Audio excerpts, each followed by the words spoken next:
Selamat datang di Challenge Football Media edisi Sepal Sepil Bola SSB, yo. Balik lagi Baik bersama lagi. kita kembali bersama Ascot Sudirman Jakarta Yoi. yang telah menyediakan tempat ini yang keren ya tempatnya. Keren, cozy. Cozy. Chelsea banget. Chelsea-nya Chelsea banget, birunya biru banget dan di sini banyak interior kayak ada sarung tangannya Cudicini, ada tanda tangannya Gary Cahill kalau kelihatan di sini. Ada Iya. bola-bola. Ada bola-bola bersejarah lah ya. Majalah-majalah. Bahkan ada apa? Kayak match program. Iya, match program dari tahun 98 aja masih ada ya. Dan jangan lupa ada di kamarnya itu ada foto foto ini squad final dari UCL 2012. Iya, Gila, itu ikonik banget tuh kalau kelihatan dari kamera tuh iya, lagi A Night in Munich. kayak lagi gandengan gitu ya. Iya, jadi Gila. nanti tidur tuh berasa ini tuh lagi di malam final UCL gitu. Malam-malam final UCL. BTW ini gak kerasa ya, kita udah di episode 3 ya. Episode 3 Episode SSB. 3 SSB Sepal Sepil Bola Challenge Football Media. Oke. Dan kita di Piala Dunia kali ini sudah sampai di 32 besar. 32 besar. 32 Oke, besar, ya. buat yang belum tahu dulu nih. Jadi SSB itu segmen khusus yang kita bikin khusus di edisi Piala Dunia kali ini. Betul. Untuk bahas seputar Piala Dunia. Yes, benar banget. Jadi kita mau bahas apa nih Sam di episode kali ini? Yang pasti kita bakal bahas pertandingan yang telah per malam ini ya, tanggal berapa? 2 Juli ya. 2 Juli. Ini tag 2 Juli, jadi sebelum 2 Juli berarti ya. Dan baru 10 negara yang 10 main. negara yang main ya. Berarti jadi ada 5 masih pertandingan. Kurang Iya. lebih 5 pertandingan lagi. Iya, berarti 5 pertandingan telah dijalani oleh tim-tim dari peserta Piala Dunia kali ini. Iya. Kita bahas dari Match pertama dulu ada Kanada melawan Afrika Selatan. Tuan rumah ya. Iya, tuan rumah main pertama. Dan matchnya berujung ini ya. Nggak terlalu menarik sebenarnya. Iya, karena memang pemainnya juga ya secara nama mungkin nggak terlalu, negaranya bukan negara gede tapi terkenal. Tapi lumayan ketat ya kalau kita memakai kacamata fans Kanada, warga negara Kanada ya deg-degan juga. Deg-degan karena main di kandang sendiri, lawannya yang notabene-nya Di bawah mereka iya. Dan cukup parkir bus juga kan? Iya, Afrika Selatan lumayan deep lah mainnya, agak dalam mereka tuh. Dan memang Afrika Selatan sepertinya lumayan mengimbangi kekuatan dari Kanada, bahkan Kanada sendiri sempat merepotkan lah ya. Iya, Kanada baru bisa cetak gol itu di menit-menit akhir. Iya, menit 90 plus. Iya, menit 90 plus lewat ST Kiau kalau nggak salah namanya. Iya, dan itu juga lagi-lagi blunder si Yaya Sithole. Si Tole jangan gitu. ntar kena ini apa? Kena Bennett ya. Iya, itulah si Yaya. Tole. Kita panggil Yaya aja. Si Tole. Setelah di match perdana lawan Meksiko, dia kartu merah. Kartu merah ya. Lagi-lagi di match penting lawan tuan rumah dia blunder dan menghasilkan gol bagi Kanada. Benar. Dan ini juga mengantarkan sejarah. Jadi sejarah juga bagi timnas Kanada karena mereka baru pertama kali lolos di fase knockout ya. Knockout bisa bukan ini ya, maksudnya pertama lolos dan pertama memenangkan pertandingan di fase knockout. Karena sebelumnya mereka belum pernah lolos dan nggak pernah menang juga karena belum pernah lolos gitu. Jadi ini Kanada tuh berarti memanfaatkan privilege dengan sangat baik ya. Iya. Mereka dapat jatah tuan rumah. Iya. Dan akhirnya bisa mencetak sejarah dengan lolos dan menang di fase knockout. Fase knockout dan ya Kanada kita akui memang akan mendapat lawan yang berat juga ya. Kita geser ke pertandingan selanjutnya, Belanda melawan Maroko. Ini seru sih di pertandingan kali ini. Apa tuh yang seru tuh? Yang pertama golnya Gakpo. Dia tuh kan sebelum-sebelumnya lagi kena musibah nih. Iya, jadi dia sedang berduka, anaknya meninggal. Calon anak ya, iya, soalnya calon masih dalam kandungan. Heeh. Meninggal, terus tampil di match itu dan akhirnya bisa cetak gol pembuka di match itu. Cuma nggak lama dari setelah itu, beberapa menit sebelum pertandingan usai, Maroko malah cetak gol lewat dan Issa Diop dan menghapuskan Belanda untuk lolos ke babak berikutnya. Iya, betul. Karena lewat golnya Issa Diop memaksa mereka berdua untuk main ke extra time sampai adu penalti. Iya. Jadi Belanda sendiri sempat membuka keran gol lewat sontekan. Sebenarnya agak gimana ya? Lewat counter attack ya, skema counter attack mereka lewat Crysencio Summerville. Lagi-lagi menjadi pembeda ya. Summerville itu. Iya, jadi ya itu sempat dia mau jadi targetnya Chelsea juga ya, Summerville. Sempat ada rumor. Iya, dia memanfaatkan umpan dari Summerville dan Cody Gakpo dengan sigap menunggu ya, dia menunggu di tengah dan mensontek nge-shoot bola itu masuk ke dalam gawang. Ya. Itu selebrasinya sih agak emosional ya. Emosional banget, dia langsung langsung sujud, pokoknya langsung nangis kejer dan respect banget buat teman-teman mereka yang nyamperin ya, langsung terutama sang kapten ya Virgil van Dijk yang langsung langsung give a support. hug gitu ya, langsung kasih pelukan hangat lah ya. Ya walaupun harus agak sakit ya, enggak maksudnya harus sakit di sekian menit kemudian. Iya. Langsung kebobolan lagi lewat sundulan Issa Diop yang lengah ya. Sepertinya pertahanan Belanda di menit 90 plus sudah mulai goyah sehingga badan sebesar Issa Diop bisa lepas dari penglihatan Van Dijk dan Koop Mainers. Mungkin dari segi line up juga agak blunder juga ya dari coachnya, karena kan kenapa di match sebesar ini menurut gua di atas kertas tuh Belanda unggul, tapi kenapa dia masang 3 back? Jadi akhirnya mereka nggak bisa menguasain bola dan malah Maroko yang mendominasi Belanda gitu. Iya, karena sebenarnya memang kurang familiar juga mungkin ya bagi fans-fans Belanda melihat Belanda menggunakan skema 3 back. Karena ya kita lihat dari pertandingan juga Maroko mendominasi. Gelandang-gelandang mereka bisa kreasi serangan di tengah, sedangkan Belanda hanya menunggu di wilayahnya sendiri mayoritas gitu. Iya, dan golnya Cody Gakpo juga dari skema counter attack itu. Counter attack kan. Jadi Belanda yang lebih nunggu. Belanda lebih banyak menunggu di wilayahnya sendiri. Tapi kita geser dulu karena ini kan Belanda Maroko akhirnya ujung-ujungnya penalti. Nah, ini penaltinya agak kocak sih. Agak kocak ya. Si itu sang agen anaknya mantan pelatih timnas kita. Oh iya ya, anaknya Justin Kluivert. Ya, dia beberapa penendang gagal ya sebenarnya. Dari Belanda tuh tiga orang yang gagal. Ada Kluivert, terus kembarannya si Jurien Timber, Quentin Timber, sama Summerville ya. Yang paling aneh sih kayaknya Summerville ya. Tepisan Bono dia nggak jatuh loh. Nggak loncat sama sekali. Dia cuma geser. Dia langsung kayak gini gitu. Iya, tapi Bono sih emang gokil tuh kiper. Bono memang spesialis penalti guys. Jadi dari dia di Sevilla dulu memang langganan save penalti ya. Save penalti lawan Inter, bahkan lawan kemarin edisi sebelumnya lah melawan Spanyol juga Bono jadi pahlawan juga. Entah kenapa setiap penendang penalti yang yang berhadapan dengan Maroko kayak ini ya minder jiper gitu. Tendangannya kayak ya ampun. Kalau gue kan fans Spanyol dan gue nonton kan itu Spanyol Maroko 2022 itu Morata siapa lagi ya ampun mereka tuh tendangannya kali ya pressure juga karena memang fans Maroko salut banget fans Maroko, shout out. Mereka benar-benar ngasih tekanan ya. Iya, apalagi pas lawan Portugal tuh gue inget. Wah, itu edisi sebelumnya gila sih. Fansnya AirPods Ronaldo, your AirPod is here. In that way. Ya, gitu-gitulah. Itu ikonik banget sih. Sampai sebenarnya sekarang juga ada muncul videonya. Ya kalau editor nemu ya gitu. Iya.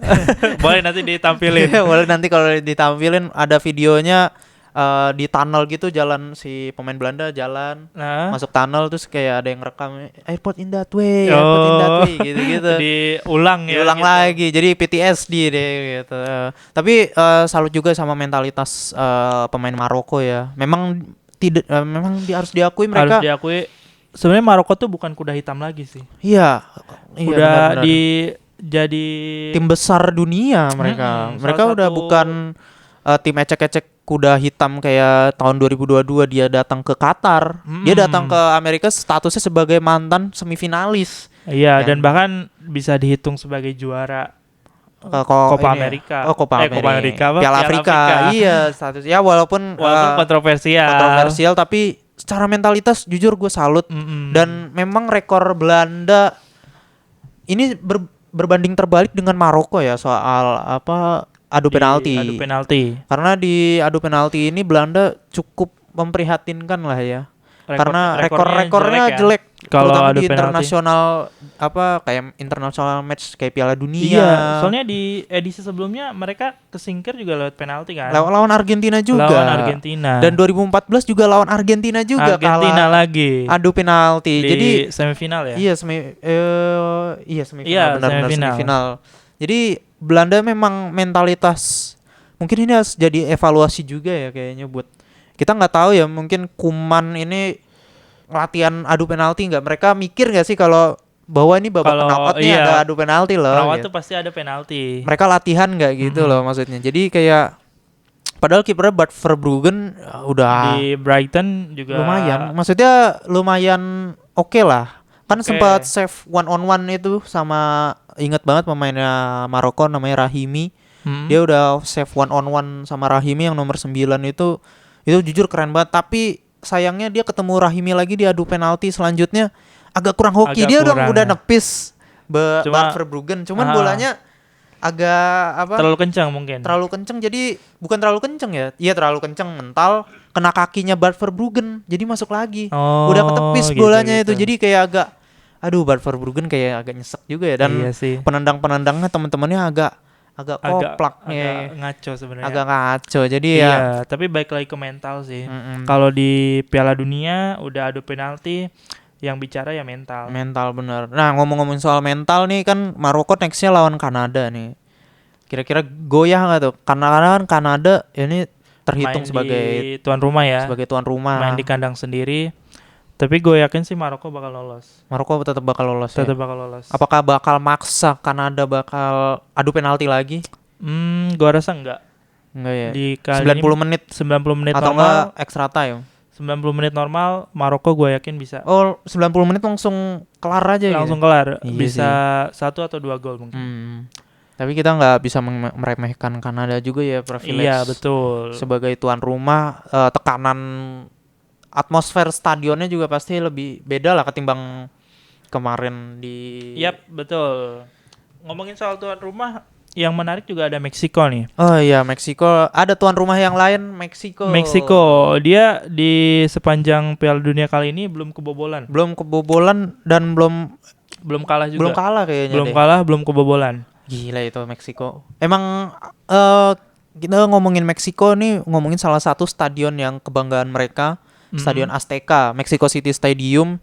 Itu atmosfernya Iya, merinding ya. Merinding, kalau merinding, main di situ. Main di situ mungkin fans warga-warga Meksiko, pemain Meksiko juga goosebump gitu ya, Iya, merinding benar, gitu merinding. ya. Jadi Meksiko berhasil mengalahkan Ekuador dengan skor 2-0 lewat gol Quiñones dan Raúl Jiménez. Dan itu golnya cepat ya. Golnya cepat. Babak pertama. Di babak pertama 2 dan gol jedanya nggak jauh.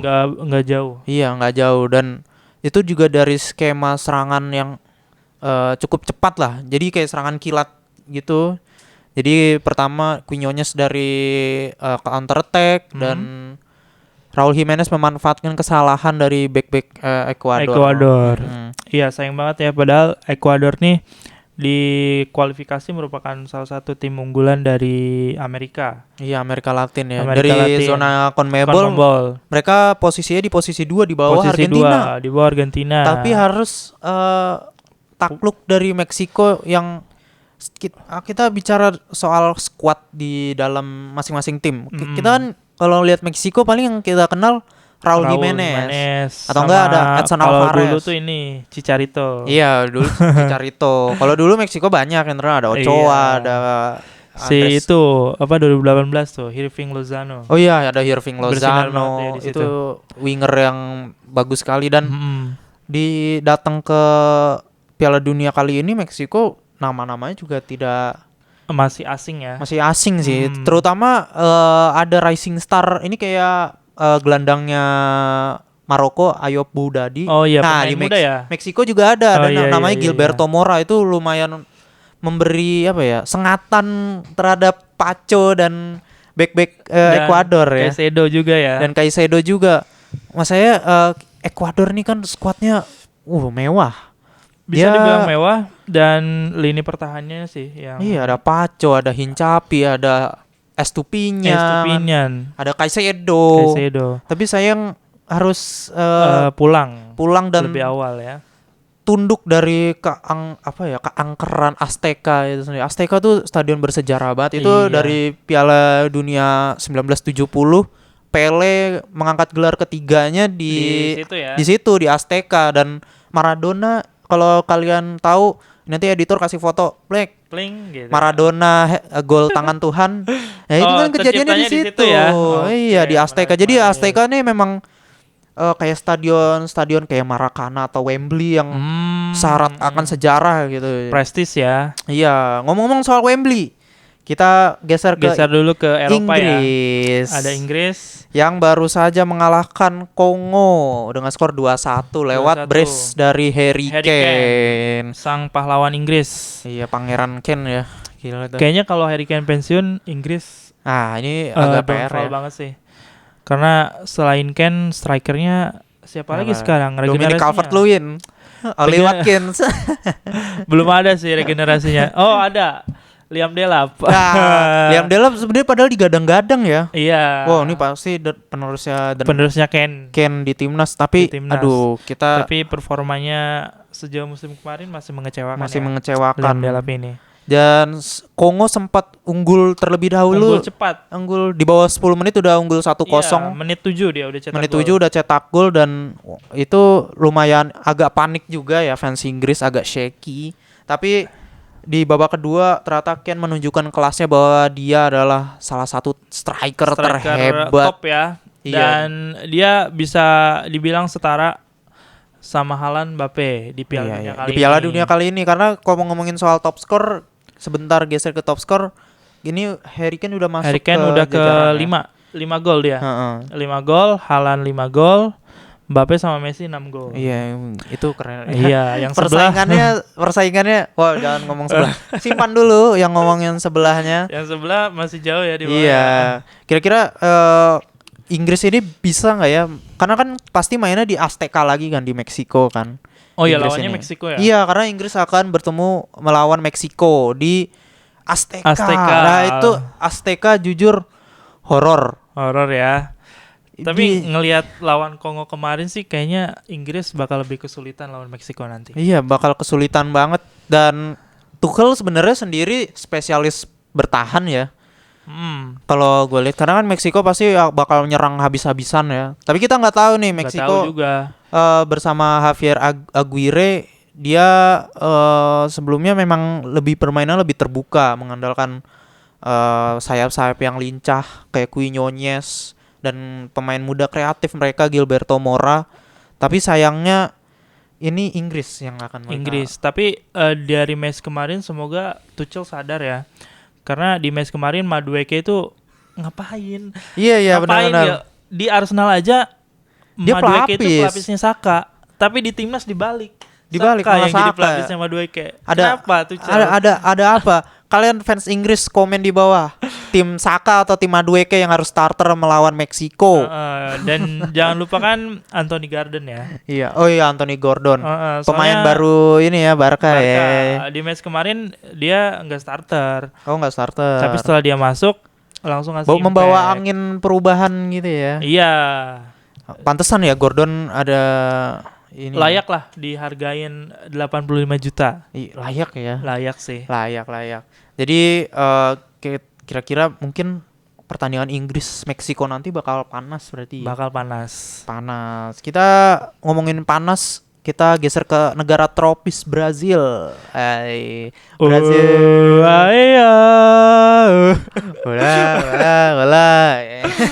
Ada Brazil yang berhasil mengalahkan wakil Asia kita Jepang. Aduh, sayang banget Jepang ini. 3 kali berturut-turut ya. Gugur di fase knockout pertama. Fase knockout pertama dan gugurnya tuh menyakitkan gitu loh. Di menit-menit akhir. Iya, 90+5 loh. Gila. Iya. Dan yang ini lawan jadi Belgia. dejavu, iya, lawan Belgia bersama waktu itu yang nyetak gol ini ya, siapa? Nasser Chadli di menit-menit akhir. Menit terus akhir juga. Lawan Kroasia juga udah unggul duluan tuh sebenarnya Jepang. Di awal-awal babak kedua Perisic cetak gol dan akhirnya memaksa untuk adu penalti. Oh iya, itu di 2022 dan adu penalti juga gitu loh. Apa ya? Asia nih kayaknya terlalu jauh kayaknya ya. Masih jauh ya. Padahal Jepang nih kingnya Asia, cahaya Asia, sang negeri matahari terbit. Jadi kayak kesannya wah, raja segala raja ya. Iya, jadi di sini tuh kelihatan ya gapnya kalau sepak bola Asia sama Eropa atau Amerika tuh masih kelihatan jauh. Khususnya Amerika Latin sih. Iya, benar. Amerika Jepang Latin nih sebenarnya unggul duluan dari Asano ya. Asano.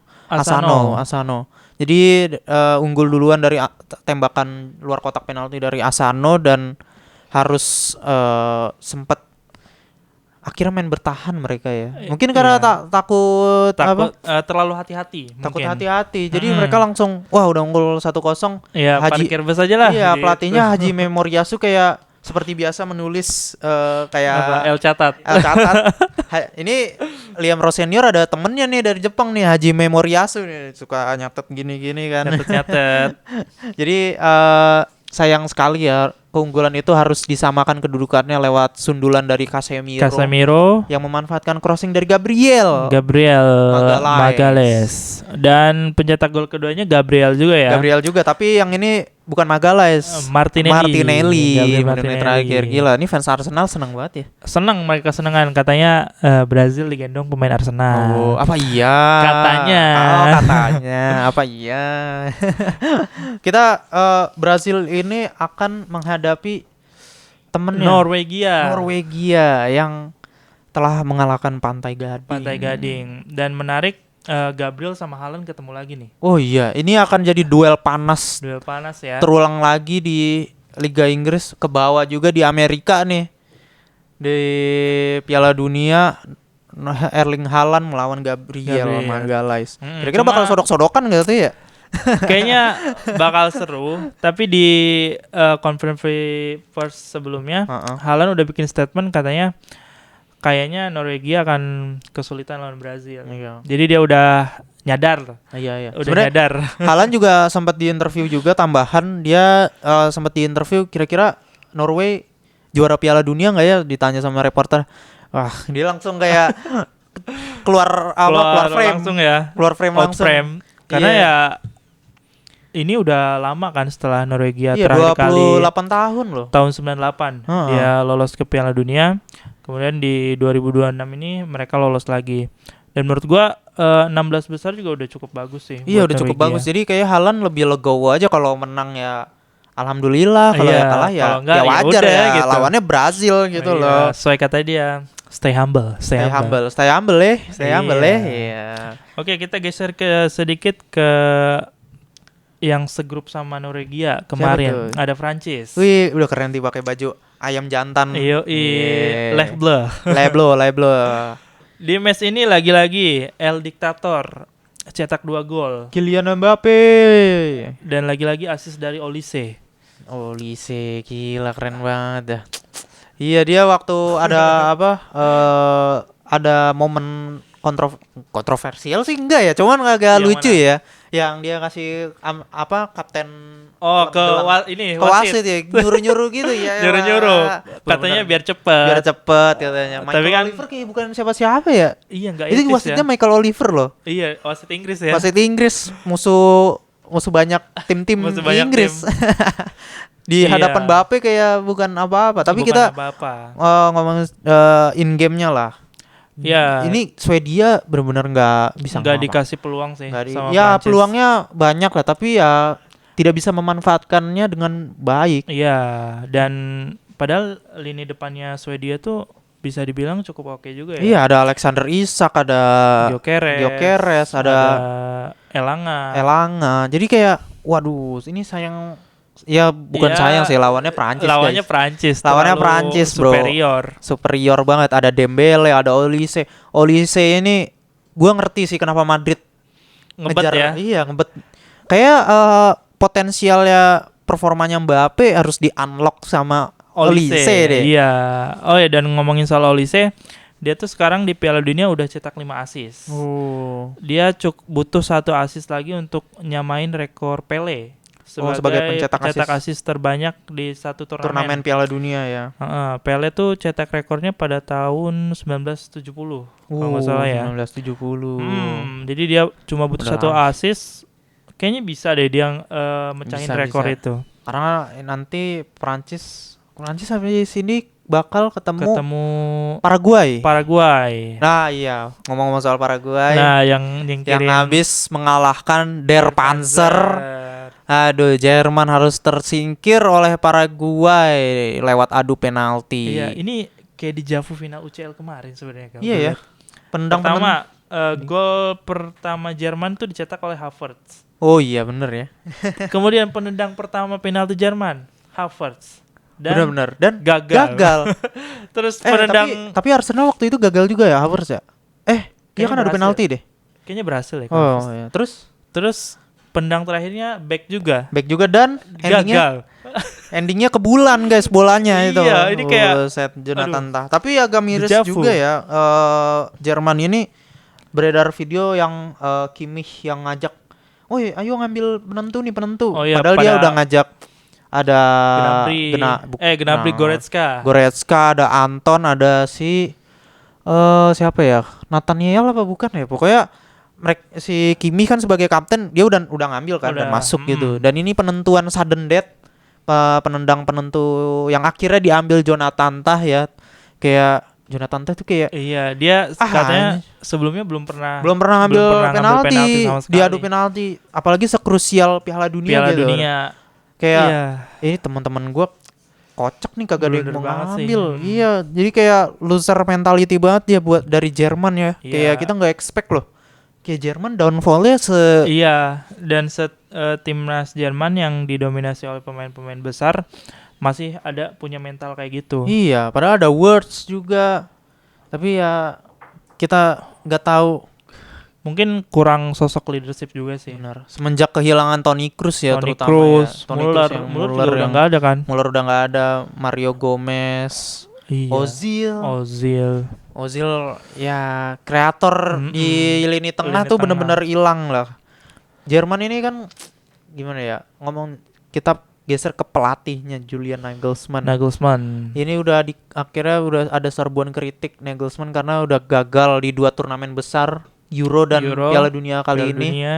Dan menurut Fabrizio, nanti mungkin ada screenshotnya, Jurgen Klopp terbuka. Iya, udah ada angin-angin segar ya dari Jurgen Klopp terbuka dari dia terbuka untuk melatih timnas Jerman. Karena Jurgen Klopp datang melihat dengan mata kepalanya sendiri gugur Jerman kalah sama Paraguay. Iya. Ada fotonya kalau nggak salah deh ya. Iya. Mungkin dia mikir kayaknya wah ini gue harus turun gunung nih. Iya, gue harus melatih lagi. Tapi menurut Fabrizio ini tergantung di FB-nya. Iya, tergantung Federasi Jerman mau lanjut sama Nagelsmann atau enggak, karena sejauh ini sih federasi masih percaya sama Nagelsmann. Tapi kita nggak ada yang tahu ya setelah Piala Dunia ini dinamikanya kayak gimana ya.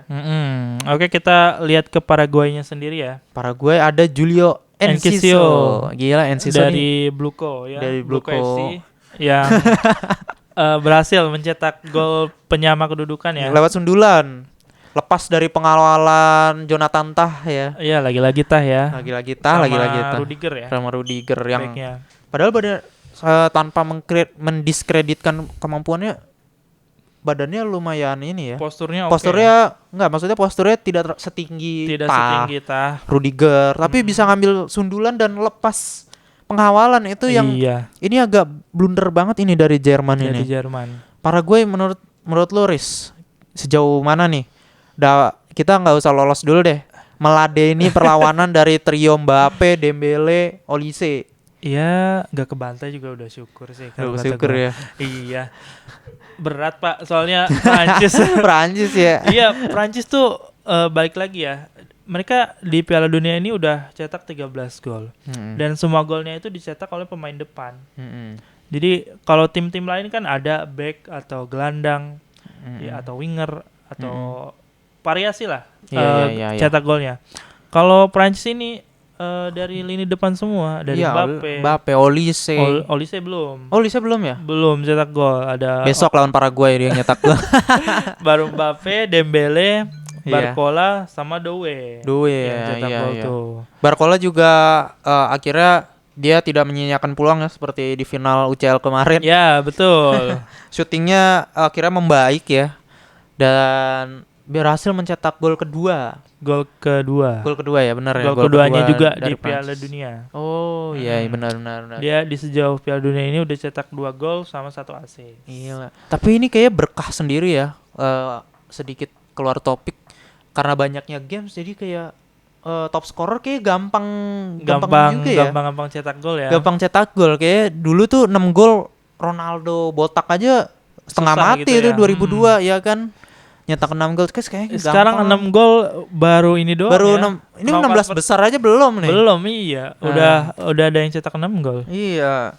Kita bahas juga soal cetak gol ada Siapa tuh? Folarin Balogan, sang predator dari Amerika Serikat yang berhasil membawa USA lolos babak ya. 16 Lagi-lagi besar. tuan rumah ya. Tuan rumah lagi. Tuan rumah Jadi, lolos. sekarang ada 3 tuan rumah yang sudah memastikan lolos ke 16 besar. Jadi ada Meksiko, ada Kanada dan USA. Unik ya Piala Dunia kali ini.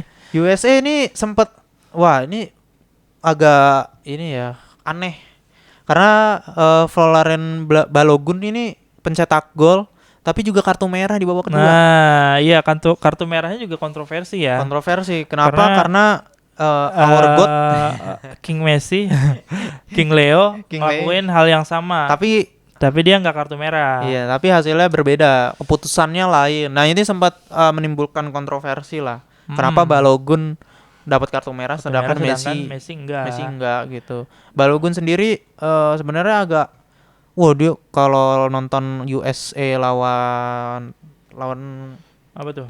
Tadi gue lupa lagi lawan mana itu USA. Ini di 16 besar. Iya, Di 32. enggak di 32. Aduh, gue lupa. Oh, lawan Bosnia, sorry. Oh iya, Bosnia benar. USA lawan Bosnia yang dengan skor akhir 2-0 ya, dicetak oleh Balogun dan Malik Tillman. Dan walaupun tertinggal 10 pemain. Iya, gol dulu kan pasti? Iya, gol dulu Balogun 1-0 dan Balogun kartu merah. Itu sempat akhirnya agak Bosnia akhirnya keluar menguasai pertandingan. Agak sedikit menguasai pertandingan ya. Tapi sayang Zeko juga akhirnya ditarik keluar karena agak kelelahan apa ya. Kakinya faktor U dah. Faktor U dia udah 40 kayaknya. Udah 40 tahun dan sayangnya dengan pemain-pemain muda seperti Kerim Abelgovic yang dari RB Salzburg kalau nggak salah ya. Kerim terus sama Amar Dedik tidak bisa memanfaatkan peluang dari Bosnia dengan baik. Jujur shout buat back-backnya ya, back timnas US. Ada Richards, ada Freeman, ada Tim Rim. Siapa tuh yang nomor 2? Des ya? Iya, Serginho Des. Serginho Des tampil sangat Spartan sama di ini ya, back Fulham tuh. Antonio Robinson juga yang sangat apa ya? Spartan lah di sisi sayap karena Pochettino kan ini pelatihnya Pochettino sendiri. Iya, ngandelin sayap sekali. Dulu kan ada Gusto sama Cucurella. Iya. Jadi kalau kita lihat secara taktikal memang sangat mendukung pemain-pemain muda ya. Karena Antonio Robinson, Serginho Des usia matang lah, tapi mereka Lagi punya mendekati masa prime. iya punya kecepatan gitu. Tapi kita lihat dari mentalitas dari US yang berhasil tidak goyah walaupun bermain 10 orang, mereka tetap tampil menyerang, berusaha untuk mencetak gol dan akhirnya mendapatkan satu peluang tendangan Dari bebas. itu ya. Iya, Siapa tadi? Malik Tillman. Tillman ya berhasil killing the game. Killing the game, dan itu good free kick dari Malik Tillman, kipernya Bosnia nggak bisa tepis itu dengan baik, dan US harus berhadapan dengan Belgia. Oke. Belgia ini lagi-lagi lolos dramatis ya. Lolos dramatis lagi kayak Iya, dejavu ya, dejavu 2018 gitu ya. kayaknya doyan banget nih menang-menang dramatis. Soalnya Senegal lawannya kan di atas kertas Senegal lebih unggul sih di Piala Dunia kali ini daripada Belgia. Dan bahkan 84 menit mereka berhasil unggul 2 gol. Cuma setelah 84 menit itu ada striker kebanggaan kita dulu, Lakaka berhasil damkar ya itu ya. cetak gol dan membuka asa bagi Belgia ya. Iya, sempat memperkecil kedudukan lah lewat gol jadi Lukaku. Lalu 2-1, lalu ada Trossard. Yuri Tielemans lewat asisnya dari Trossard. Lagi dari Trossard dan menyamakan kedudukan 2-2, akhirnya memaksa pertandingan ke extra time. Nah, ini di extra time agak kontroversial ya penentu kemenangannya Belgia ya. Penalti kan? Karena penalti kan. Lu penalti enggak sih itu, kayak agak gimana ya? Debatable ya. Banyak sih drama-drama di Piala Dunia kali ini ya. Yang harusnya enggak penalti tapi penalti, harusnya enggak kartu merah tapi kartu merah. Dan sebaliknya. Senegal sih agak sedih ya karena udah unggul 2-0 dan harus merelakan kedudukannya dan tempat di 16 besar diambil oleh Belgia yang memang kayaknya rajin ya dia ya nyetak gol di menit-menit akhir. Iya, rajin. Mungkin mentalitas pemain Belgia yang masih ada Kevin De Bruyne, masih ada KDB, Lukaku, dan di match ini Jeremy Doku juga udah mulai starter. Iya, walaupun ya harus ditarik juga ya. Maksudnya nggak sampai full time ya. Sampai full time akhir pertandingan, ya tetap menjaga kebugarannya lah ya. Soalnya kan di match-match sebelumnya Doku tuh absen. Ada infeksi, dengar-dengar ada infeksi saluran pernapasan dari Doku. Jadi dipantau terus menit bermainnya. Oke, nah ini kan masih ada beberapa pertandingan yang belum nih. Bahkan jagoan lu sendiri belum main. Iya, jagoan gue nanti malam. Ini kan karena kita tag tanggal 2 Juli. Nah ini malam 2 Juli dini mungkin hari 3 Juli dini hari nanti Spanyol akan bertemu Austria. Nah prediksi lu sendiri gimana, Sam? Aduh, Spanyol Austria ya.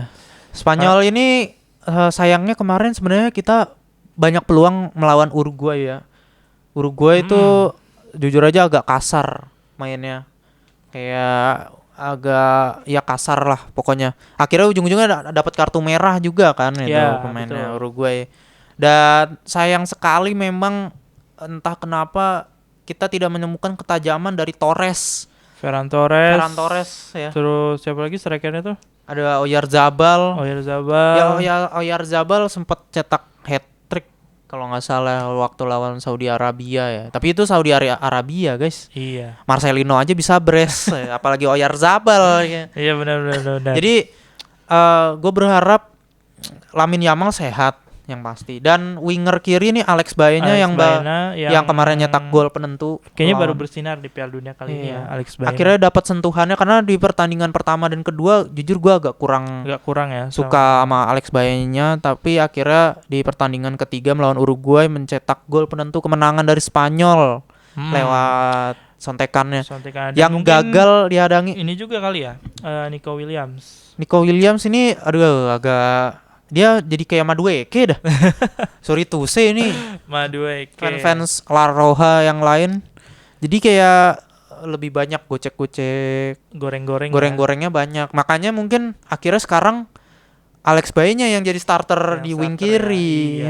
Mungkin ini juga ya dia faktor cedera dan Iya benar-benar faktor cedera juga salah satu ya Dan yang pasti. mungkin karena ini kayak dikutuk dalam tanda kutip sama fans Barcelona. Wah, kenapa tuh? Karena kan sebelum-sebelumnya dia menolak untuk gabung Oh, ke menolak Barca kan. tawarannya. Iya, dia baru perpanjang kontrak kayak setahun yang lalu ya. Iya, setelah dari Euro kan. Setelah dari Euro dia rumornya kenceng tuh ke ke Barca. Tapi tiba-tiba dia perpanjang kontrak. Iya. Ya mungkin itu juga salah satu karma ya dalam Iya, tanda kutip. kita nggak tahu Ya, nggak lah. tahu ya. Oke, Mm-mm. kayaknya kalau dilanjutin ini bisa sampai Iya, ini berjam-jam bisa ya. sampai besok pagi, guys.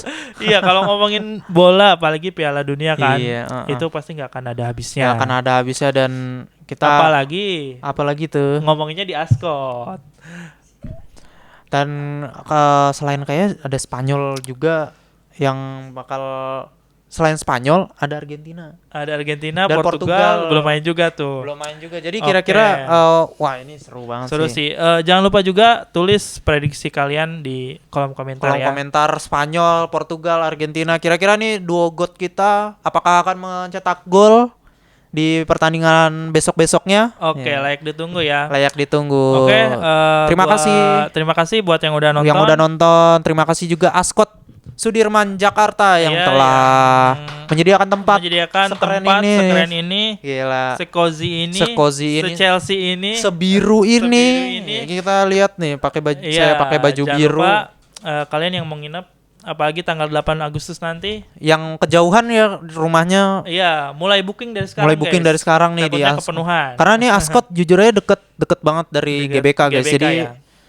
bisa menghemat waktu lah. Iya, ke ini GBK. merem juga nyampe lah Iya, istilahnya gitu. Oke, thank you buat yang udah nonton. yang udah jangan nonton. lupa like, comment, share ke teman-teman kalian dan jangan lupa subscribe. subscribe.